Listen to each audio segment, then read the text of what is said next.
بسم الله الرحمن الرحيم. السلام عليكم وأهلا بكم. في الحلقة دي هنتكلم عن صفقات النادي الأهلي الجديدة في الميركاتو الصيفي. كمان هقولك المهاجم القناص الأجنبي القريب جدا من القلعة الحمراء.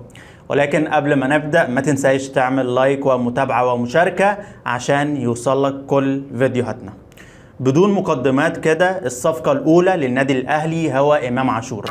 إمام وقع للفريق بشكل رسمي وتم الاتفاق على التفاصيل المادية مع إدارة نادي ميتلاند الدنماركي. أرقامه خلال مسيرته الكروية هو شارك في 142 مباراة، سجل 21 هدف وصنع 12. الصفقة الثانية هو محمد رضا بوبو هو كمان وقع للنادي الأهلي، وبيتبقى إبرام الرتوش الأخيرة مع إدارة نادي فيوتشر اف سي. اللاعب عنده رغبة كاملة بالانضمام إلى النادي الأهلي، بيضغط على نادي فيوتشر لإتمام الصفقة إن شاء الله في الميركاتو الصيفي، وإن شاء الله هنشوف بوبو مع النادي الأهلي بداية من الموسم القادم. أرقامه في الموسم ده مع نادي فيوتشر لعب 29 مباراة، سجل 5 أهداف وصنع 4. وبالتالي النادي الأهلي هيتعاقد مع ثنائي وسط مميز جدا. إمام عاشور لاعب جوكر بيأدي في أكتر من مركز، ومحمد رضا بوبو لاعب وسط رقم 6 أو رقم 8 أو بلاي ميكر رقم 10. هيكون عندنا تنوع يعني تكتيكي في وسط الملعب بجانب مروان عطية وأليو ديانج وأحمد قندوسي بقى لو كمل مع الفريق. أما عن المهاجم الأجنبي الجديد، ولجنة التعاقدات في النادي الأهلي اقتربت جدا من حسم صفقة البرازيلي جوستافو سوزا. قيمة الصفقة قد تصل إلى 500 ألف دولار، واللاعب طلب الحصول على $1,000,000 في الموسم. حاليا المفاوضات على الراتب السنوي مع وكيل سوزا. طبعا هو عنده 29 سنة، بيلعب لفريق جيونبك هوينداي الكوري. بدأ حياته الكروية في البرازيل لفرق في الدرجة الثانية، وكان ليه تجربة في الدوري البرتغالي لنادي ناسيونال ماديرا. أرقام سوزا هذا الموسم مع هيونداي الكوري لعب 19 مباراة وسجل 5 أهداف.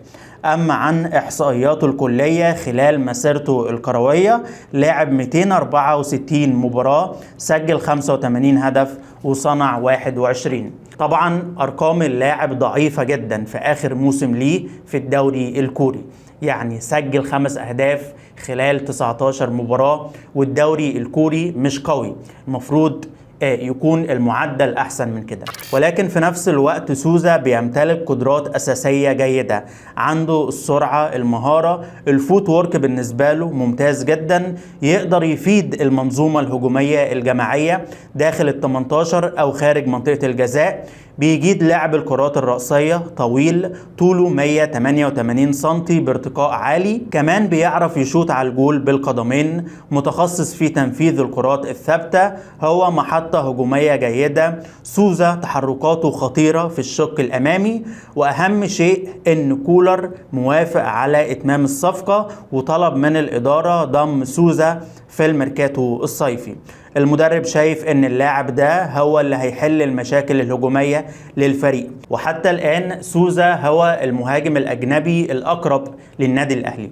اللاعب ده كان على رادار القلعة الحمراء في الموسم اللي فات، ولكن برونو سافيو عمل مشاكل وعطل الصفقة شوية.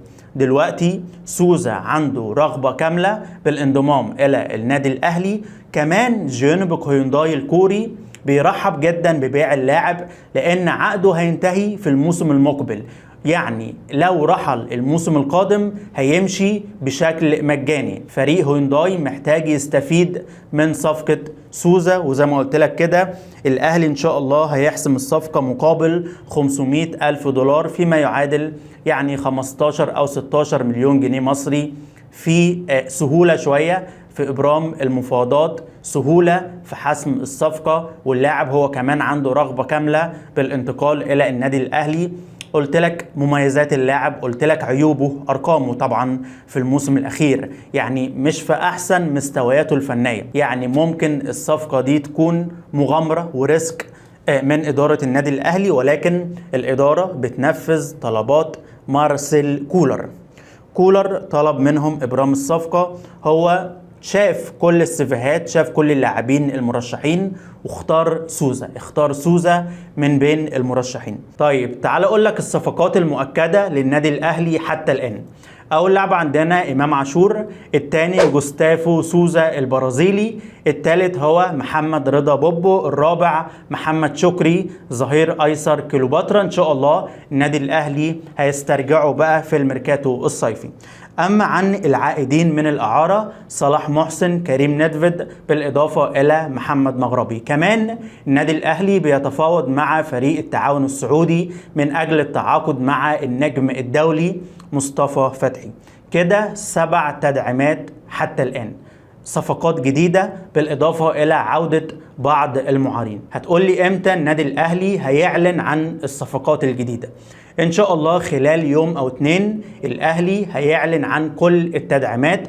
ممكن يوم الاحد بعد ماتش المقاولون العرب هنبدا بامام عاشور وسوزا بعد منه، وبعد كده بقى محمد رضا بوبو. النادي الاهلي هيعلن عن التدعيمات الجديده، صفقات وعوده معارين، وان شاء الله القادم افضل، وهيتم تكوين فريق قوي جدا. زي ما قلت لك كده هيكون عندنا 7 أو 8 تدعيمات، 7 أو 8 صفقات في الموسم الجديد. تكلمنا عن إمام، بوبو، سوزا، وعودة معارين. كمان مصطفى فتحي على رادار النادي الأهلي. هيتم تكوين فريق مرعب إن شاء الله في الميركاتو الصيفي. آخر حاجة هتكلم عنها محمد عبد المنعم. عبد المنعم طبعا يعني عمل مشادة كده مع محمد هاني في مباراة القمة، واللاعب ده دايما بيتعصب في الماتشات، عنده ثقة زيادة، عنده تنشنة زيادة في كل المواقف. خلي بالك يعني أحيانا الأمور لا تستدعي العصبية ولا المشادة ولا الخناق ولا خد انذار، ولكن هو دايما متنرفز. وفي اتجاه قوي داخل النادي الاهلي على توقيع غرامه على محمد عبد المنعم. ما ينفعش اصلا تعمل خناقه مع الكابتن بتاعك. محمد هاني من كباتن الفرقه، اتكلم معاه واشد معاه واضربه وازقه ليه؟ هو ايه اللي حصل؟ نادي الزمالك اخذ ضربه جزاء عادي، النادي الاهلي يكمل، والنادي الاهلي ما شاء الله كسب 4-1 كمان. فالموضوع ما ينفعش. وبعدين برضه في بعض الماتشات مش بيطلع الباص بسرعه، يعني هو بطيء جدا مفكر نفسه ميسي. لا، انت مدافع، بتكون اخر لاعب في الملعب، ما ينفعش بقى يعني ايه اراوغ ورقص. طلع باص، مشي الكوره. انت بتعمل اخطاء، يعني ربنا سترها طبعا في ماتش الاتحاد وماتش الزمالك. كنا ممكن في الزمالك نتعادل او نخسر كمان. امام الاتحاد لو في مهاجم جيد الاتحاد كان سجل. هو دايما يعني متكبر على الكوره، دايما عنده ثقه زياده. كولر عمل جلسة معاه أكتر من مرة. إدارة النادي الأهلي هتوقع غرامة عليه. ما ينفعش، يعني أنت لاعب لسه صغير، ما عملتش حاجة، لاعب صغير. لو عاوز تكمل على نفس المستوى أساسي مع المنتخب مع النادي الأهلي، خلاص لازم تكون هادي ولازم تلعب السهل. لأنه كولر هدد محمد عبد المنعم بالتجميد. لو كملت على السلوك ده هتقعد دك. يعني الكرة أصلا أخلاق، وبعدين أنت لما بتتعصب بتفقد تركيزك، وبعدين مش مطلوب منك تزعق للكابتن بتاعك ولا اي لاعب في الملعب. ده انت بتتخانق، ده اتخانق مع محمد هاني، ده ضربه بجد.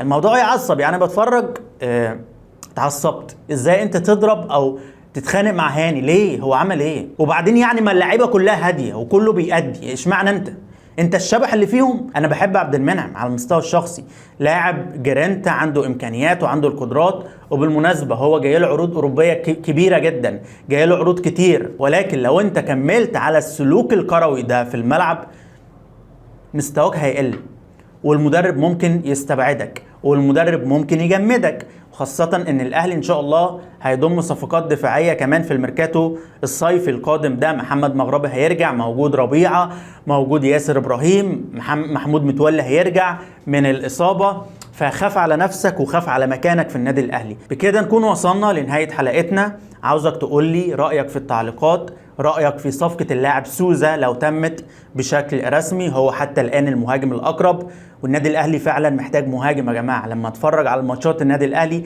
ما عندكش انت لاعب يخلص قدام، بجد محتاجين مهاجم قناص. سوزا مهاجم قناص، وإن شاء الله يكون إضافة للقلعة الحمراء. ما تنساش تعمل لايك ومتابعة ومشاركة. شكرا لكم، السلام عليكم.